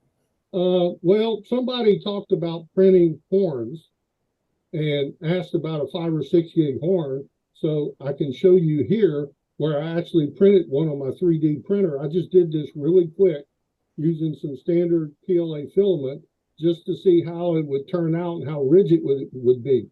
And so it's really not hard to print them, finding the right material to use to print them with, and then following some of the published guidelines for how to make them reflective may be of useful to somebody. It's just, you know, when you're sitting around in a chair, somebody said something about a horn for 6 gigs, 5.8 or whatever. Well, that's what this is. And so just as an example, having fun with the 3D printer, building a horn is good for nothing else. I can talk into it. You know, the other thing I've been doing is wanting to upgrade my 1 meter dish to something bigger, and knowing I was going to need a bigger feed horn, is a lot of the feed horns on some of the commercial dishes are basically helical antennas in cases. From what I've seen, like RF Ham Design, that's what they do. So I found a program that lets you print the support structure and their design, and basically came up with a 1.4 gig 10 dB gain. I think this one's 10 dB gain helical for you know, hydrogen line. Haven't had time to do much work with it, but you know, this is the kind of stuff you do when you're sitting in a chair for 6 months. So I've been doing the hydrogen line. I've been doing this. I'm not sure if this other thing will work. Let me see. Am I sharing the screen? Yes. So I had done this at one time just to try to give people an idea about my first antenna was a antenna, didn't work. Then I built this little dish, and I did this really quick, really fast, just to try to get something up that would work, because I'm an old school ham radio guy and commercial communications, so I like dishes. And then I went through the process of how to build it, got a lot of good help from Alex on the feed horn, and then ended up putting the thing together out in the backyard. And it's been up and running now for a year, and I've had absolutely no problem with it at all. This was some shots I had when I was using SDR and IF averaging. And I said, well, I'm going to do more. I'm going to try more. And I haven't documented what that more is that I've done yet. Now I got to figure out how to turn this screen share off. I do have a question on, now that's a right-hand circular feed there you've got for hydrogen. And if you go, is there a difference if you go left-hand circular in signal strength? I don't know if the left-hand or right-hand circular. The program that does the printing for these I'm trying to figure out how to turn off the screen share. Jeez. Should be at the top somewhere, I think. Yeah, well, it's not obvious. I guess You're looking for a red button. Maybe hit Alt. If you move your mouse to the top of your screen, it should show up if it's not there now.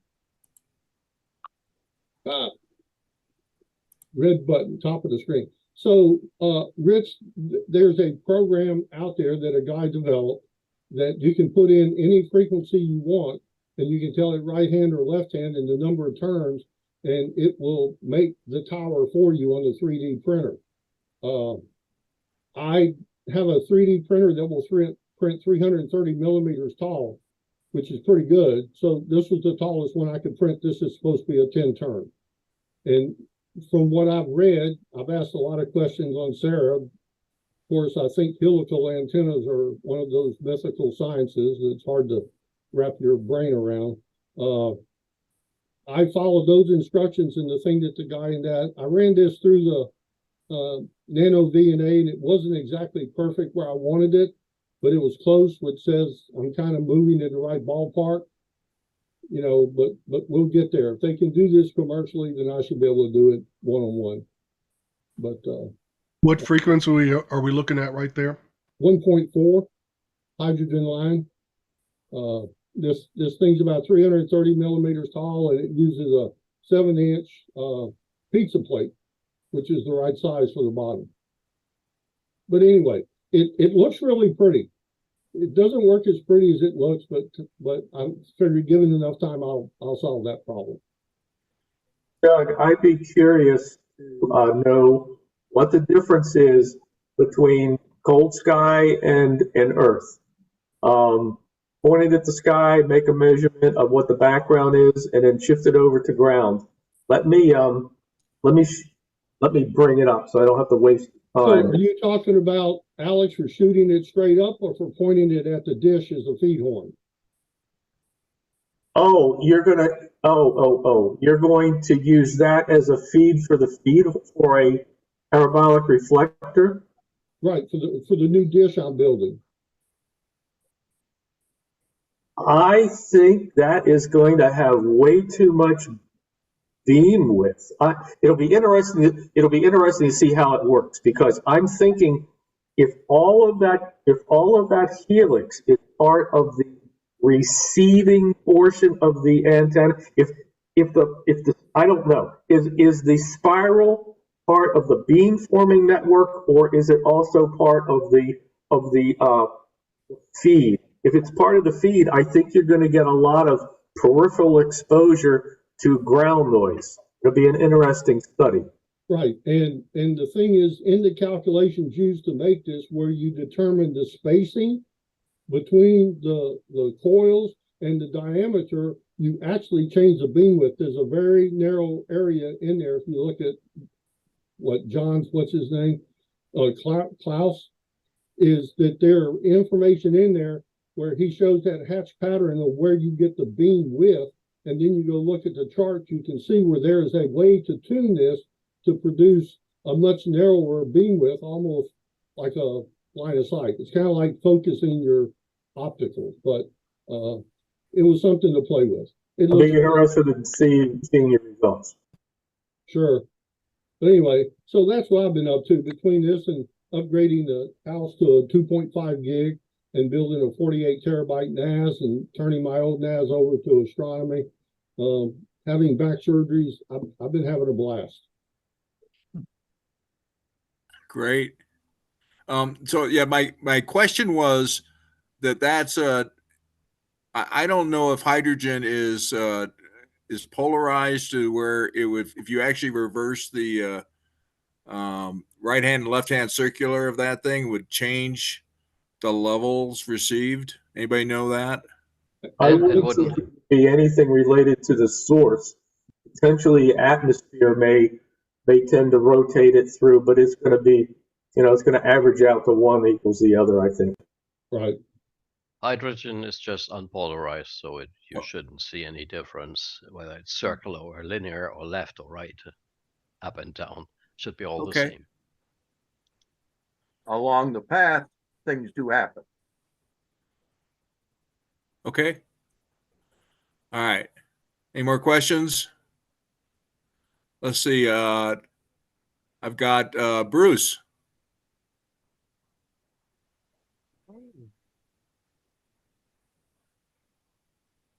You're mute. Unmute.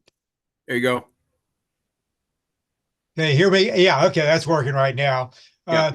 Okay, I would like to do a screen share for a minute. I've been playing with the radio Jove frequency range stuff, mainly looking at solar flares because I don't have quite enough antenna to actually pick up the Jove stuff. But I would like to, if I can successfully screen share here, I want to show a couple of those.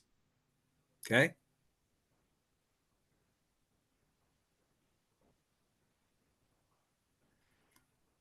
And we can't hear you now. You've muted Okay, can yourself. you see the? There you go. Okay, can you see the spectrogram down at the lower part there? I'm trying to see. You're not sharing. I think you're hitting the space bar, which mutes you, and you're not sharing. You're currently muted. There you go. You're sharing, but you're muted. Okay, am I unmuted now? You're good now. Everything's good. Okay, there's a spectrogram of the solar flare. I've got a couple of those that I've taken there, and it's kind of interesting to look at when the sun flares up. It goes to very high equivalent temperatures, and sun is normally below the background, galactic background at that frequency, except when it flares, when it can become hundreds of thousands of times stronger. So that leaves stuff like we have across here. I don't know if you see my cursor moving across there or not, but it's okay. So I'm pointing at some of the places. You've gone mute again. So there was a flare yesterday. That may explain my bump that I talked about earlier. That could be. You're muted there, Bruce.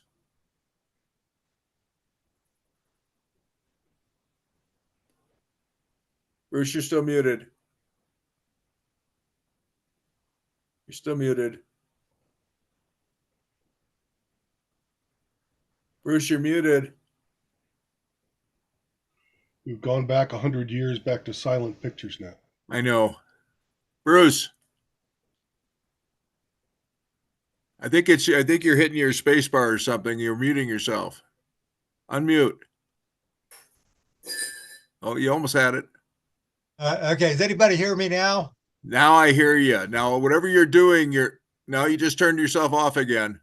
Okay, when I try to hit the space bar, it also changes me to the next thing on my thing I'm trying to display. So I don't know if anybody saw the spectrogram things I had there or not, but anyway, I've gotten a variety of the different spectrograms, and apparently the lowest frequency where the sun puts out a big amount of energy is related to the plasma density in the sunspot area that's producing it.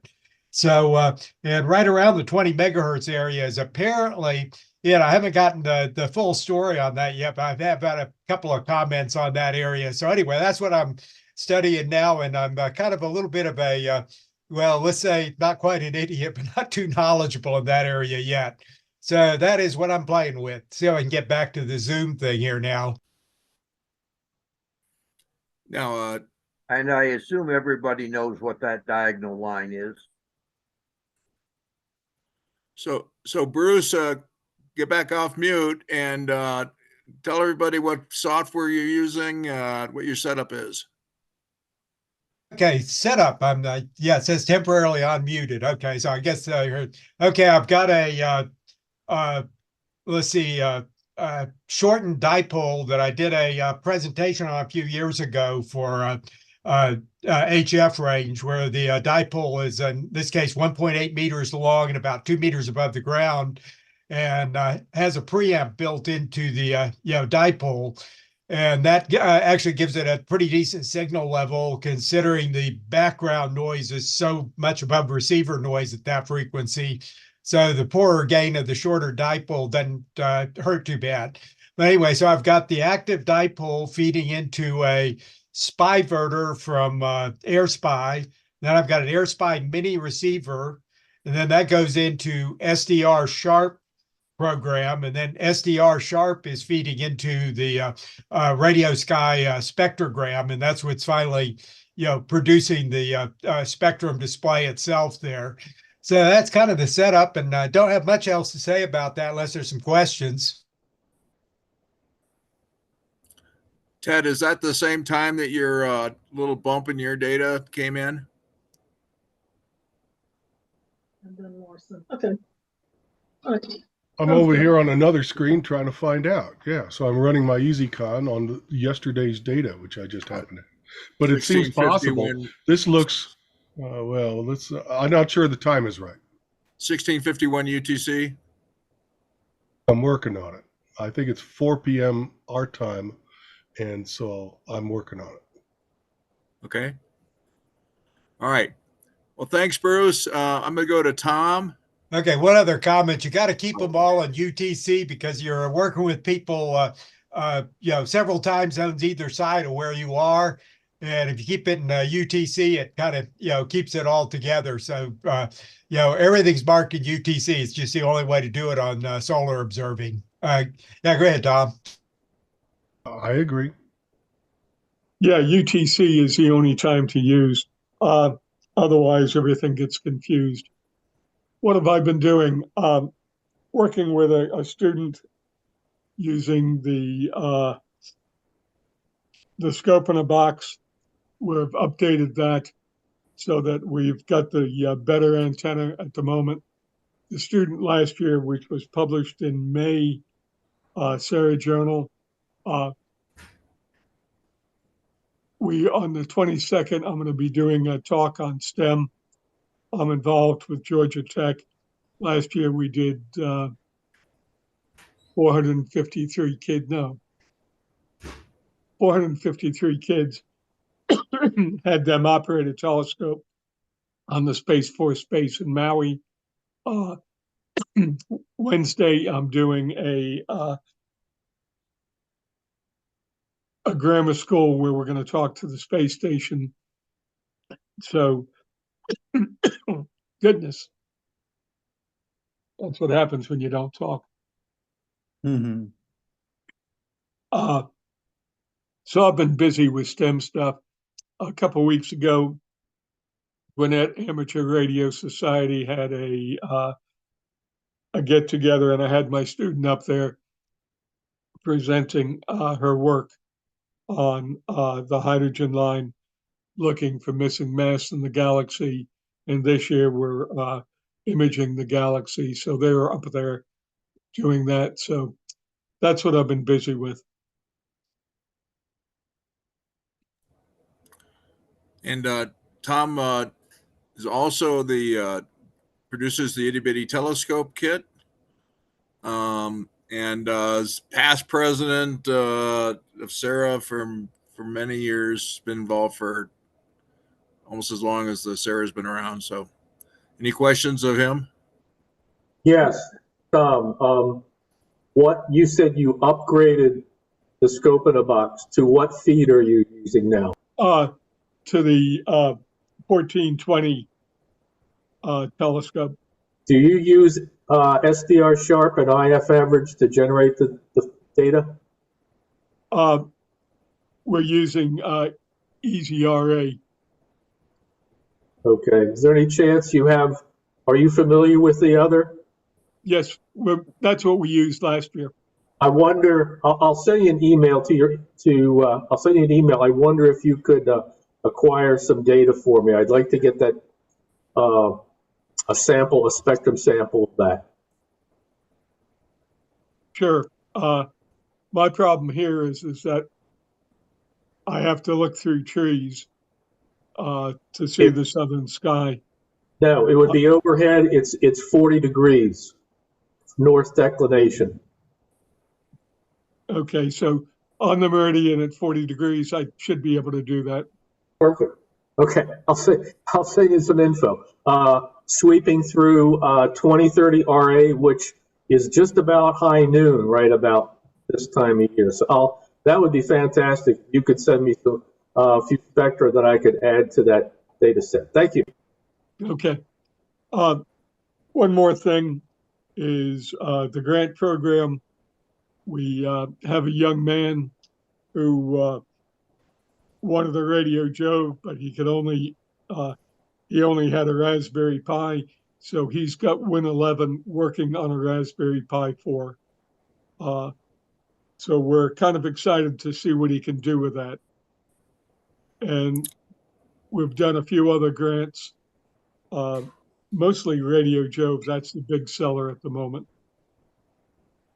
Can you go over for the new people about a little bit about how to apply for a grant? What would be a good grant?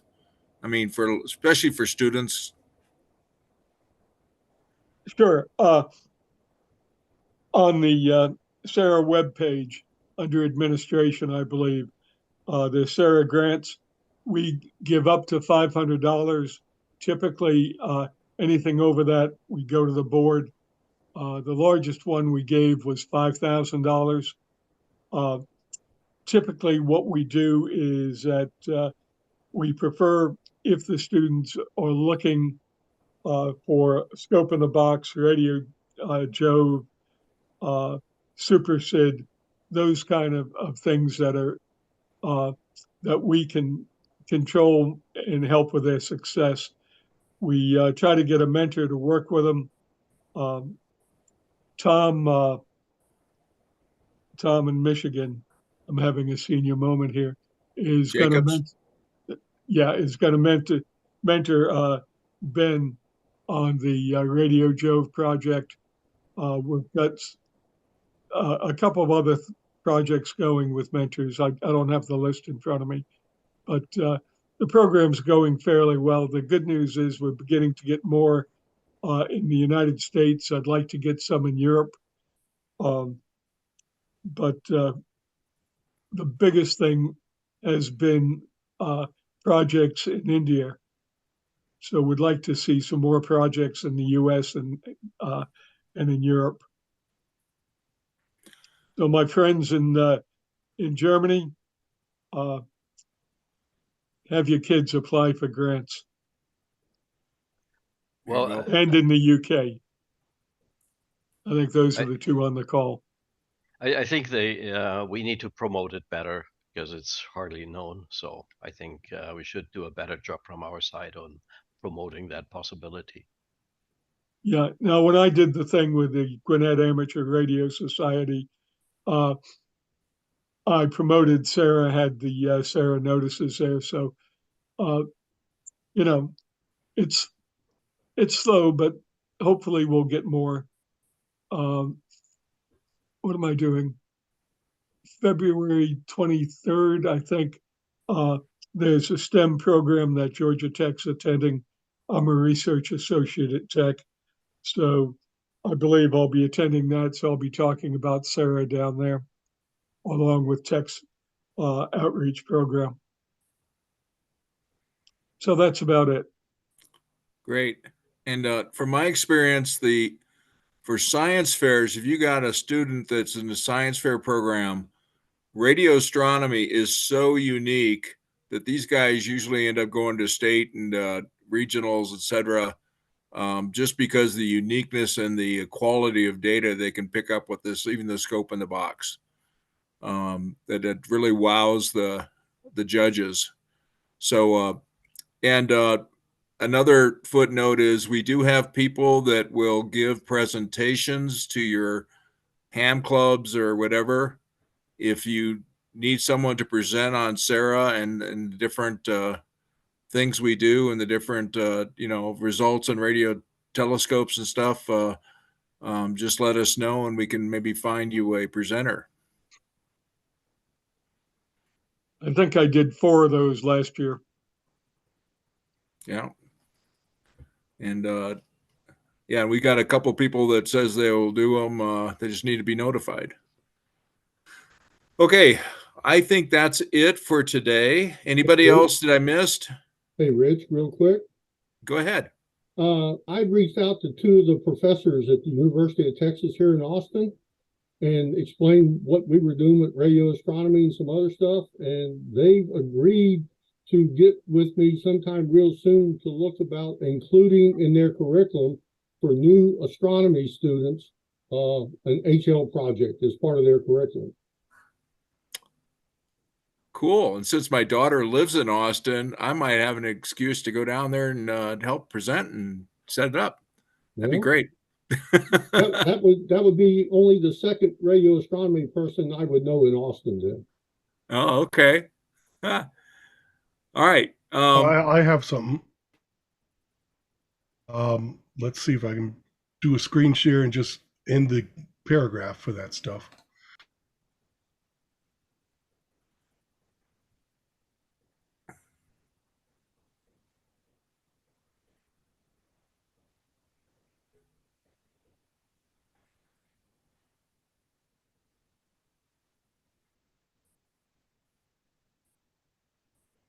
Unmute before you share, otherwise you don't get your button anymore. That was the problem. Okay, we'll try this again. I hit spaces and it was flipping. I had Bruce problem there. Bruce, you showed this graph. Yes, that shows something exciting over here at 16, and the graph kind of ends at the end of 16 UTC. Okay, so everything near the end of 16. I got this big bump. I was confused. That's something that happened about 26 hours ago now.